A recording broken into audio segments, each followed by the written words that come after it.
You're going to be a new cozy CEO of your own business after you watch this video. Let's get into it. Welcome back to another Cozy Morning podcast, y'all. I'm so excited for today's video because we are kicking off a new series called Your Cozy CEO Era, and I am so excited. I am so very excited, and I don't know how many parts there are going to be to this series, but just know that there's more than just one. A couple of things before I start. One, I am back on TikTok. I forgot to say that last time. I think I was just recovering still, so I was just forgetting everything that I wanted to talk about. I also am in another location. I moved my desk and I love it because it's right next to the window.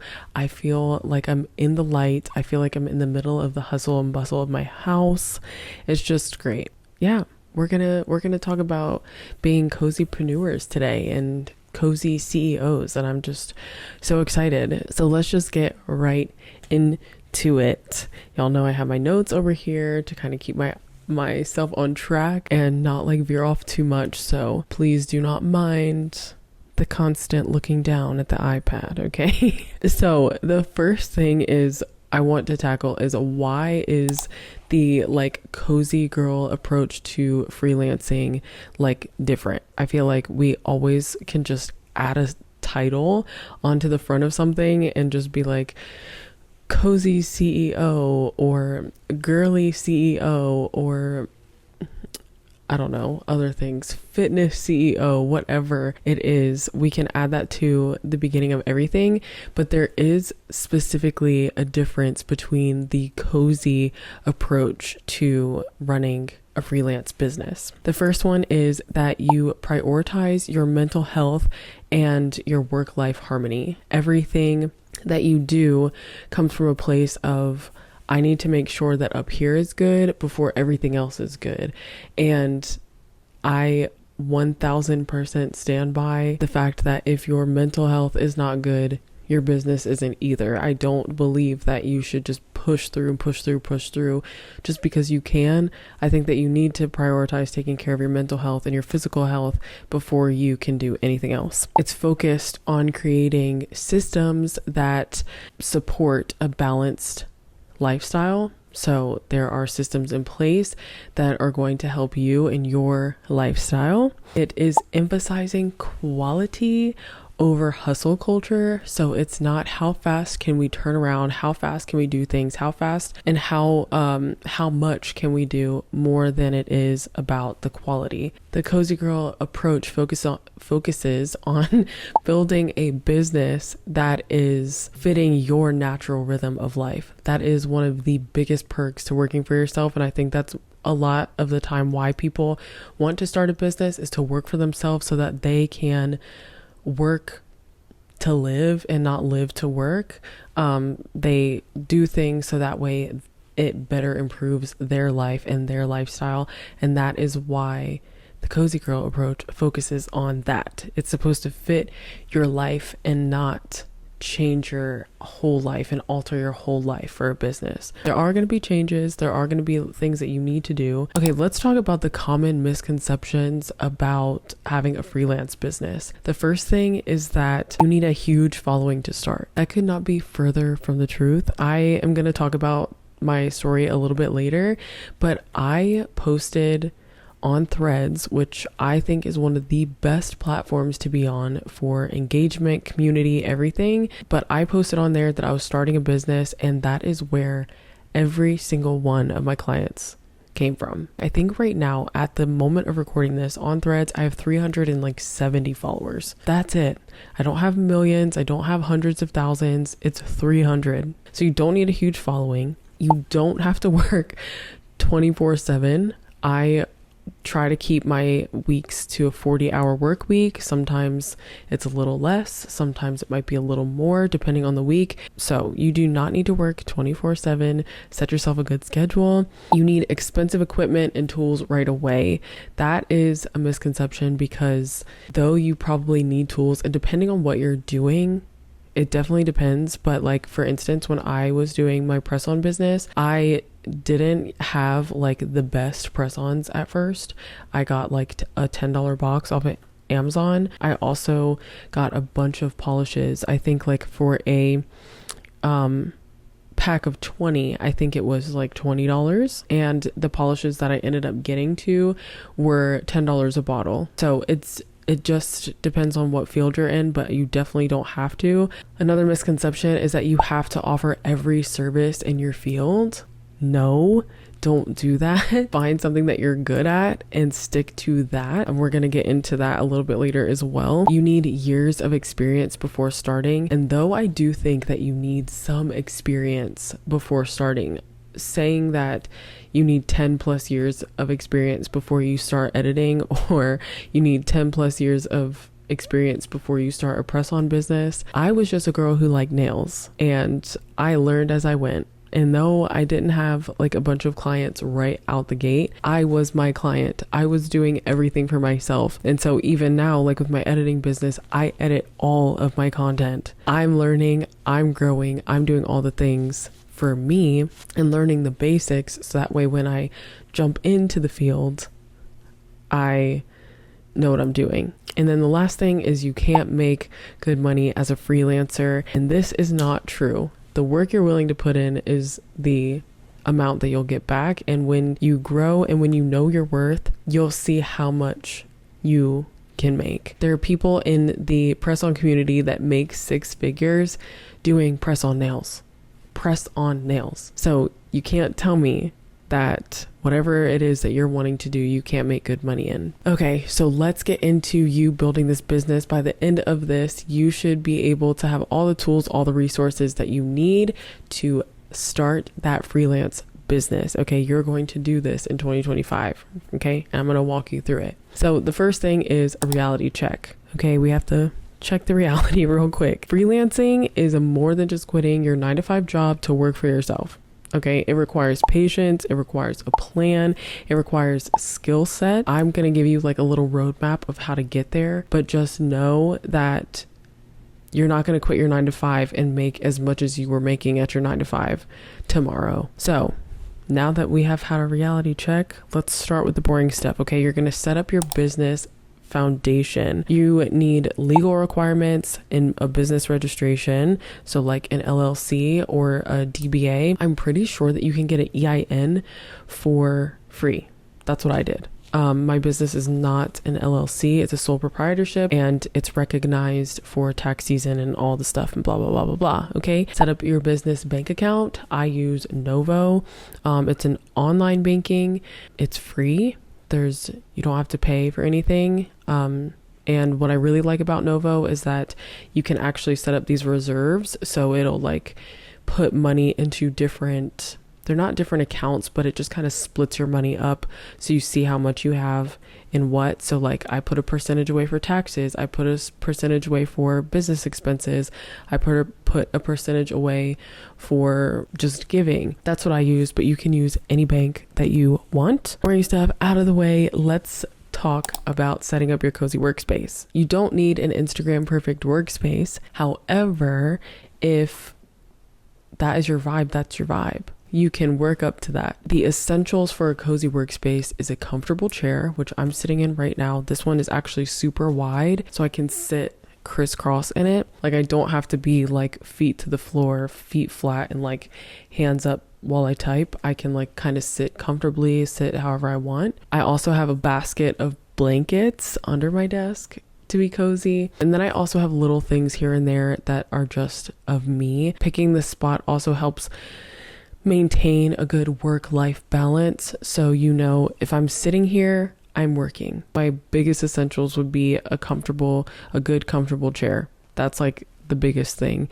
And then also having it in a spot where you feel like you're going to be the most productive. Okay, step number 4? Step number 4 is finding your freelance niche. Now, I know in the content creator community, saying find a niche is like so annoying. And even me, I like when I was doing UGC, I just remember like making this whole video. I was like, if somebody tells me to pick a niche one more time, I'm gonna scream. But when you're freelancing, finding a niche is actually really, really helpful. You want to find a sweet spot between your passion and the market. So what I mean by that is like, if I'm passionate about editing videos, if I love editing videos and just creating, what is needed in the market? Are there people that need business videos edited, things like that? Finding a market and finding your passion and putting the two together. You're going to ask yourself, how is your freelance business going to help your client solve a problem? For instance, I am a video editor for content creators. I chose that realm for two reasons. One, I love content creation. I love social media. I love being on social media. I love talking about social media, all the things. And I know that editing is one of those things that hold a lot of content creators back. If I can help content creators have fun in their content, making content and taking the hassle of editing out, that'll be awesome. When I was doing press-ons, I wanted people to have salon quality nails that they could apply in 10 minutes, because going to the salon is like a 2+ hour event. But if you can just pick your design, tell me what you want, tell me your sizes, all the things, and then get them sent to your doorstep and just pop them on in 10 minutes, you're gonna have salon quality press-ons. Now that you have found your niche, found what you want to do as a freelancer, you're going to build a simple brand. Well, not simple, but you're going to build a brand and a simple portfolio. For your brand, you're going to want to find a voice, find a tone. What does your brand feel like? Okay, so like for me, I'm very cozy, I'm very calm, slow living. My colors are very warm toned. I think I wanted to go based off of like a coffee theme. I also showcase my personality while also maintaining like professionalism. Okay, I don't want to be everybody's bestie and then have to pull out boss mode at like the times when people are doing wrong. I want to set this boundary of, hey, I'm friendly, I love you as my client, you're amazing, you're great, you're such a good content creator. However, still pay me on time. I know that sounds like so crazy, but I do like set that boundary of like, hey, I am still a business owner. You still are my client. And we're not like besties, but then like, hey, I love you as my client. Like, I don't know how to like mix the two, like tell you how to mix the two, but that's just kind of like my vibe, I guess. So for your portfolio, I'm going to try to go through this fast because I realize I've been recording for a minute. For your portfolio, you're going to want to create 3 to 5 strong samples.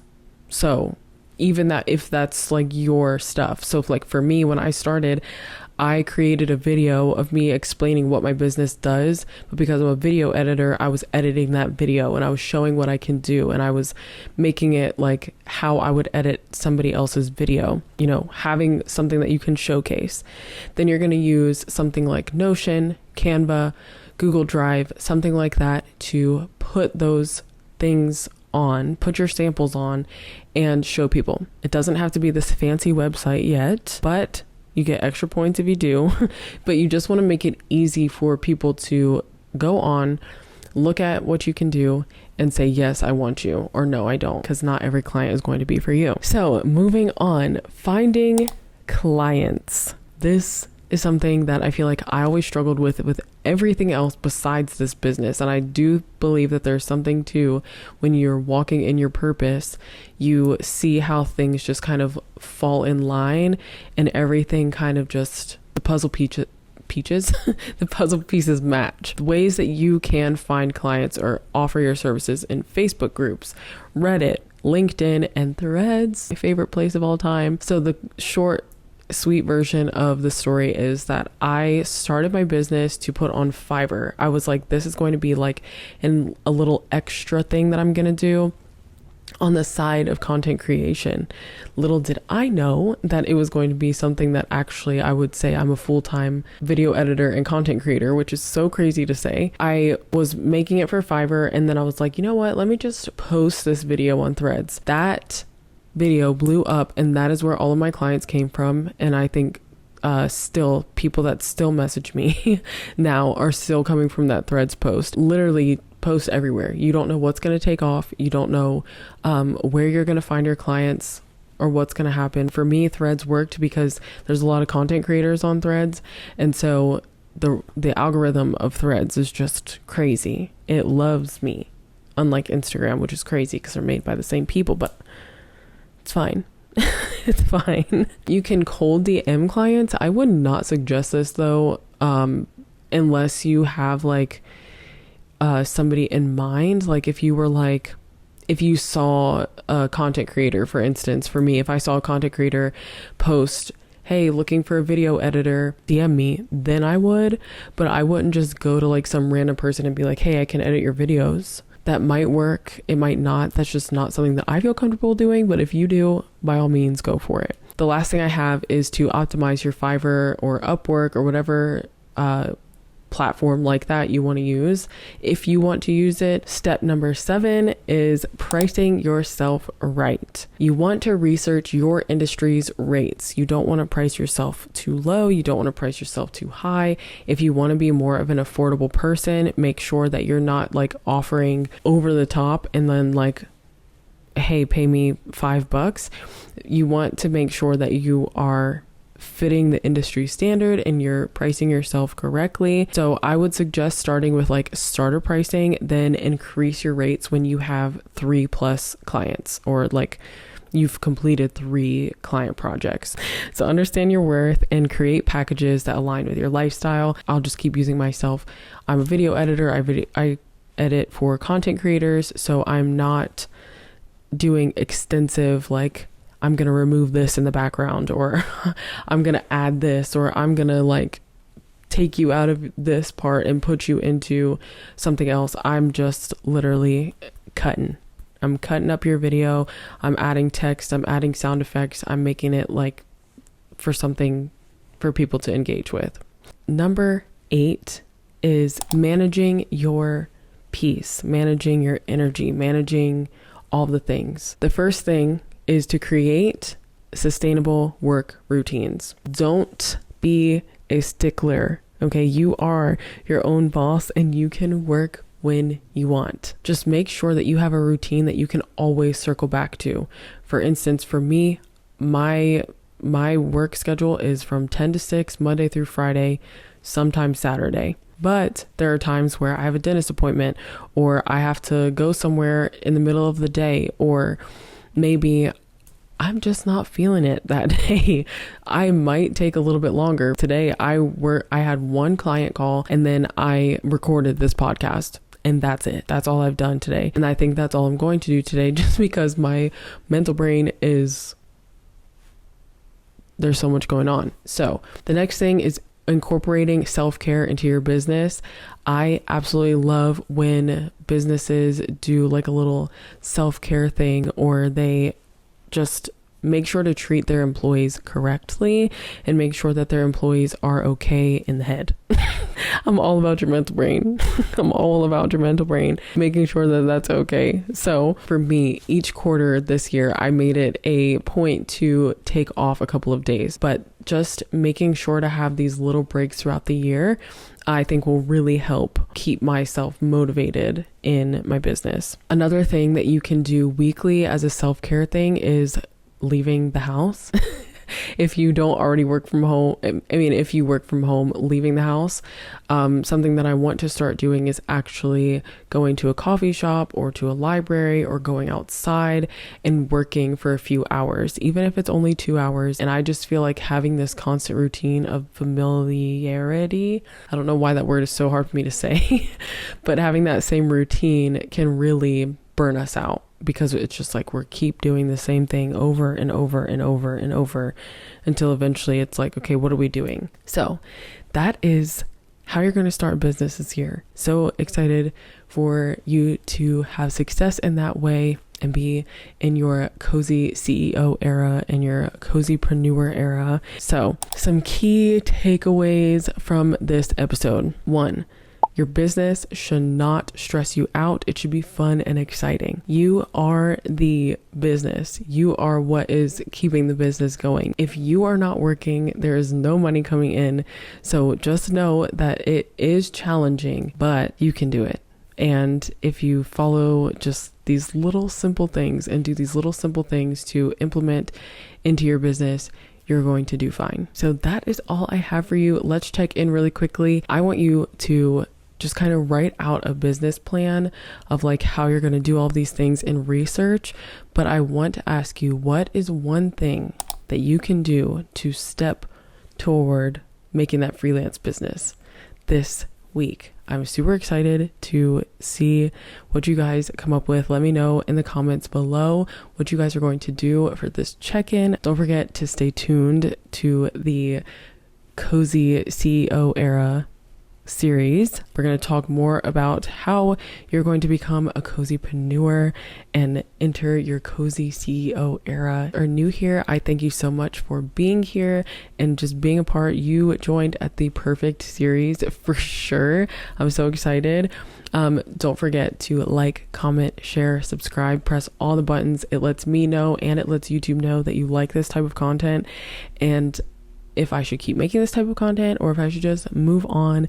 It also will let YouTube know and show you my content more, and also show more people like me. So you'll get all the cozy content that you could ever dream of. There's also a Ko-fi page below where you can support this channel by buying me a coffee. I appreciate everybody who chooses to support me in that way. You truly are amazing. But other than that, that is all I have for you guys. I will see you guys next Wednesday. Actually, I'm super excited because I'm going to start posting on Wednesdays. And we are going to have so much fun with the series. So I will see you guys next week. Bye, everybody.